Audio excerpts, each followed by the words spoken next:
Olá, senhoras e senhores, sejam muito bem-vindos. Mais um episódio do Extrema Performance, mais uma gravação especial aqui em Paris, ou seja, mais uma da série especial dos Jogos Olímpicos de Paris 2024. Essa série que tem um oferecimento e um apoio de Dinami Vinhos, 4 Investimentos, Z2 Performance e Cashme. Estou aqui nos jogos, estamos todos nós acompanhando o dia a dia desse mundo mágico das Olimpíadas e gravando alguns temas específicos do que a gente vê por aqui e de temas que são importantes e relevantes dentro do contexto do Extrema Performance. Afinal de contas, estamos aqui falando de Extrema Performance que traz conteúdos técnicos, científicos, unidos à prática do mundo do Endurance. E um assunto que eu queria trazer muito para vocês, inclusive eu já trouxe algo relacionado a isso, mas de um outro espectro desse assunto. Agora trago um pouco mais específico sobre recuperação muscular, sobre recovery. Há algum tempo atrás eu já gravei um episódio, inclusive está aí na lista do Extrema Performance, então para vocês que não assistiram, volte um pouco para trás, tem lá um episódio especial que eu gravei sobre recuperação muscular, principalmente relacionado às questões alimentares. Então trouxe lá um artigo muito legal que fala sobre os 4 R's importantes para a recuperação muscular. Ficou muito legal, ficou bem interessante, trouxe bastante reflexão sobre o tema. E agora eu quis voltar a esse assunto, principalmente porque eu estou aqui nos jogos e é algo bastante relevante para os esportes que os atletas precisam competir ao longo dos dias. Então, tem muitos esportes aqui acontecendo nos Jogos Olímpicos, e os atletas eles precisam de uma recuperação otimizada, afinal de contas, eles competem alguns diariamente, alguns pulam um dia e já competem novamente, ou alguns têm um pouco mais de tempo, mas precisam sim ter a questão da recuperação, do recovery muito bem alinhada e muito bem ajustada para que performem na sua máxima capacidade possível durante todos os Jogos Olímpicos. Não só isso, acho que esse episódio vai ser muito importante para a gente, atleta amador, que diariamente treina intensamente e precisa lançar mão de ferramentas de recovery, ferramentas de otimizar essa recuperação para continuar no ciclo, continuar treinando bem rumo ao objetivo específico. Claro, isso é uma das ferramentas utilizadas pelos atletas profissionais e que eu convivo muito e tenho bastante experiência prática de discutir esses protocolos, de vê-los sendo aplicados na prática, e nada mais oportuno do que trazer para vocês um pouco dessa rotina. E eu separei aqui 5 principais pontos ou 5 principais medidas que tenham embasamento científico, que tenham respaldo técnico relevante, que vocês aí em casa podem lançar mão para otimizar a recuperação, tanto ao longo do ciclo, pós-treino, pré-treino, como pós-prova. Então, a gente sabe que a gente sempre tem provas ao longo do calendário, que são provas preparatórias, e nada mais oportuno do que, após essas provas, lançar mão desses métodos de recovery para voltar novamente o mais rápido possível para o ciclo de treinamento, como para a prova principal. Afinal de contas, depois da prova, já gravei isso aqui também, a gente está sob risco de ter uma recuperação mais tardia e isso trazer problemas, inclusive, para a nossa saúde. Então, a ideia aqui é discutir 5 principais métodos utilizados tanto pelo esporte profissional como para amadores, que a gente pode aí trazer uma discussão relevante. Vamos lá. O primeiro que eu separei, já logo trago algo e um assunto bastante polêmico e que ao longo do tempo vem se mudando um pouco das características e de como isso é visto pela ciência do esporte, que é o contraste. Então, uma primeira estratégia para a recuperação muscular é o contraste. E para quem não sabe do que se trata o contraste, basicamente é uma imersão de água quente e água fria. Existem algumas metodologias, existem algumas variações de como essa metodologia pode ser aplicada. Há alguns artigos que falam de uma imersão inicial em água fria por um tempo prolongado, com uma sequência de uma imersão em água quente também por um tempo prolongado. Esse é um tipo de metodologia, aí se fala em algo em torno de 5 a 10 minutos, a depender da temperatura da água, em água fria.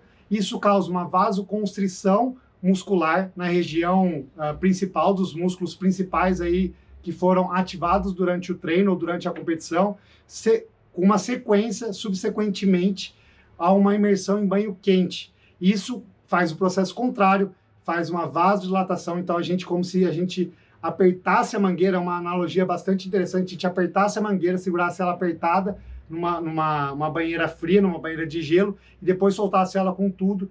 Isso aumenta o aporte sanguíneo para a musculatura, faz com que a gente tenha uma maior distribuição sanguínea e, consequentemente, tenha uma maior metabolização das escórias nitrogenadas, dos metabólitos produzidos durante o treino. Além disso, comprovadamente, aumenta a recuperação muscular, diminui o risco de você ter a dor muscular tardia, ou seja, diminui as dores musculares pós-treino, diminui o risco do processo inflamatório exacerbado, ou seja, é sim uma estratégia oportuna. Aí o que vai variar é a metodologia. Muito comuns a gente vê utilizando esse contraste com primeiro 5 a 10 minutos de banheira fria, acompanhado de 5 a 10 minutos de banheira quente, ou ainda um protocolo sequencial, variando de banheira fria, banheira quente, banheira fria, banheira quente, também um protocolo bastante interessante. 1 minuto em banheira fria, 3 minutos em banheira quente, 1 minuto em banheira fria, 3 minutos em banheira quente, isso repetido pelo menos 5 a 6 vezes. Então, são aí são essas duas variações que têm sim respaldo científico, e eu já vou deixar aqui, já aviso para vocês, no final desse episódio tem uma lista de artigos que eu trouxe para vocês terem embasamento científico e lerem, para quem tem mais curiosidade, para entender esse assunto. Então, primeiro ponto, imersão. Segundo ponto bastante utilizado e bastante discutido, e que também tem comprovação científica, são as técnicas de liberação miofacial. E aí, quando a gente fala de liberação miofacial, a gente tem que dividir em duas partes. Primeiro, a autoliberação, ou seja, o uso de instrumentos que você consegue fazer uma liberação miofacial, uma liberação muscular sozinho, que são os rolos de liberação, as bolinhas, os bastões, enfim. Essas metodologias que, para quem nunca fez, pelo menos já viu algum atleta fazendo, pega ali a bolinha, libera a musculatura dos membros inferiores, dos membros superiores, aquele rolinho de liberação que se faz muito pós-treino, faz-se muito pré-treino, e também a liberação miofacial auxiliada por um profissional competente, um profissional capacitado, seja ele um massoterapeuta, seja ele um fisioterapeuta, enfim, também é sim uma técnica que tem um embasamento bastante robusto, e por isso que aqui nos Jogos Olímpicos a gente tem os staffs, a gente tem a equipe técnica que envolve esses profissionais, a gente tem os massoterapeutas e os fisioterapeutas, tanto do COB como de algumas delegações que trazem, o atleta traz o seu fisioterapeuta, traz o seu massoterapeuta de confiança, que já está o acompanhando. Afinal de contas, a gente tem que ter alguém que saiba fazer com precisão e que a gente se encaixa melhor ali nas técnicas. Então, é importante, mais uma vez, diminui a dor muscular tardia, acelera o processo de recuperação e diminui risco de lesões. Afinal de contas, as liberações miofaciais, tanto a autoprodução, ou você mesmo fazer a sua liberação, como contar com o apoio de um profissional especializado, faz com que a gente ganhe amplitude de movimento, faz com que a gente mexa e ajude a nossa mobilidade, e isso, consequentemente, vai diminuir risco de lesão. Ou seja, não só estamos falando de recovery, não só estamos falando de recuperação para um próximo treino, como também prevenção de lesão, ou seja, liberação miofacial, um segundo tópico bastante relevante. Terceiro tópico, também muito importante, é a compressão. O uso das botas de compressão e tem respaldo científico bastante importante. A gente tem várias empresas que têm aparelhos que fazem compressão, umas única e exclusivamente só o método de compressão, são aquelas botas que tem compressão pneumática, ou seja, tem um motor ali que joga ar para dentro da bota, e aí a gente tem as botas de membros inferiores, as botas de membro superior, e ela faz uma compressão parcial, segmentada. Então ela começa lá na extremidade, infla a extremidade, depois vai inflando de distal para proximal, ou seja, do externo para o interno. Isso faz com que aumente o fluxo, diminua o edema, o inchaço pós-treino ou em pós-competição, e isso acelera a recuperação, diminui as dores musculares pós-treino, ou seja, também é uma metodologia muito utilizada. Não só compressão, tem algumas marcas, algumas empresas que unem a compressão com gelo. Então, muitas vezes a gente faz ali a compressa fria junto com a compressão pneumática, bastante interessante também, algo que também faz parte aí de das ferramentas que a gente pode utilizar para nossa recuperação muscular. Ou seja, botas de compressão, fazer a compressão do membro, desde que seja segmentada, progressiva, de distal para medial, ou seja, de mais externo, mais longe do membro, para mais próximo do corpo, isso vai ajudar na nossa recuperação muscular. Quarto tópico, bastante importante, bastante discutido na ciência do esporte, na literatura científica, são os métodos de agulhamento. Então, vocês já devem ter visto isso, alguns atletas, ou para quem já fez, sabe, que tem a sua importância, muitas vezes durante o ciclo de treinamento, ou mesmo pós-prova, a gente tem pontos da musculatura que há uma contratura, não uma contratura que gere uma limitação da movimentação, mas a gente chama esses pontos de trigger points, pontos em que há um enovelamento das fibras musculares, e aí se usa o método de agulhamento. Então pega-se uma agulha muito fininha, vai ali, você agulha a região, e esse agulhamento faz com que haja uma liberação desse estiramento, dessa contratura muscular, e isso faz com que haja uma liberação da fibra muscular ou das fibras musculares envolvidas, e isso ajuda e muito a você ter um maior recrutamento de fibra muscular na próxima sessão de treinamento, ajuda e diminui os riscos de você ter a dor muscular tardia, diminui as dores musculares pós-treino. Então, um método muito bem indicado, mas com algumas ressalvas.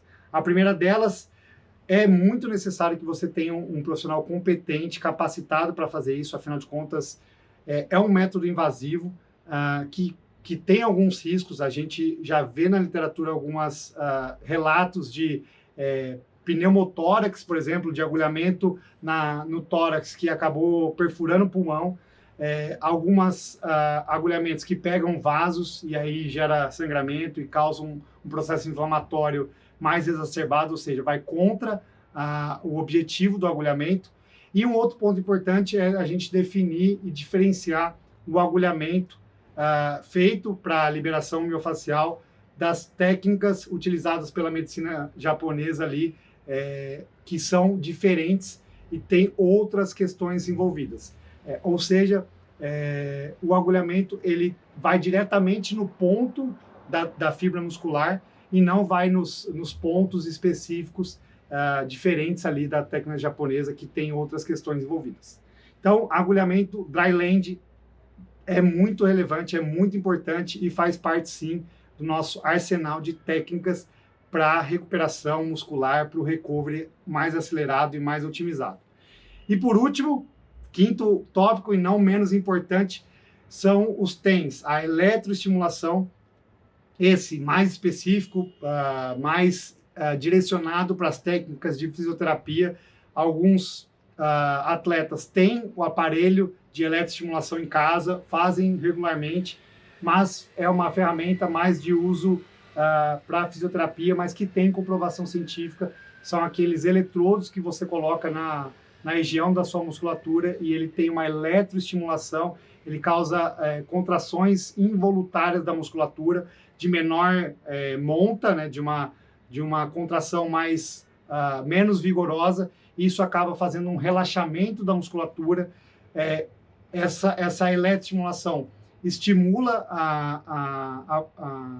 a vasodilatação periférica, a vasodilatação específica, e isso faz com que a gente tenha um aumento do aporte sanguíneo e, consequentemente, acelere aí o processo de recuperação. Enfim, 5 métodos, vamos repeti-los, vamos ver se eu lembro.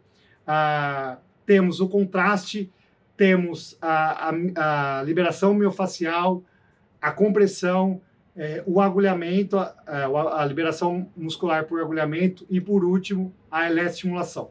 5 ferramentas bastante importantes, claro, cada uma com a sua especificidade e o seu momento específico de utilização. Não temos aí algo que eu consiga trazer para vocês como uma fórmula de bolo, uma fórmula mágica que vocês possam aplicar. Eu acho que as 5 são bem-vindas, mas, claro, com especificidades de onde colocar no seu ciclo de treinamento. E quem vai definir isso são os profissionais que cuidam do seu ciclo de treinamento. Treinador, fisioterapeuta, médico, enfim, as pessoas que estão com você dentro da sua jornada em busca do seu objetivo. Era isso que eu tinha para falar. Em breve voltarei, não menos importante. Curtam esse episódio, compartilhem esse episódio se vocês gostaram. Sigam os canais, sigam o nosso canal aqui, o canal do Estema aqui no YouTube. Nos sigam nas redes sociais, Estema Esporte, @paulo.putinelli, @meu.doc e todas as pessoas, todas as empresas que estão junto conosco aqui. Z2 Performance, Dinami Vinhos, 4 Investimentos e a Cash. É isso.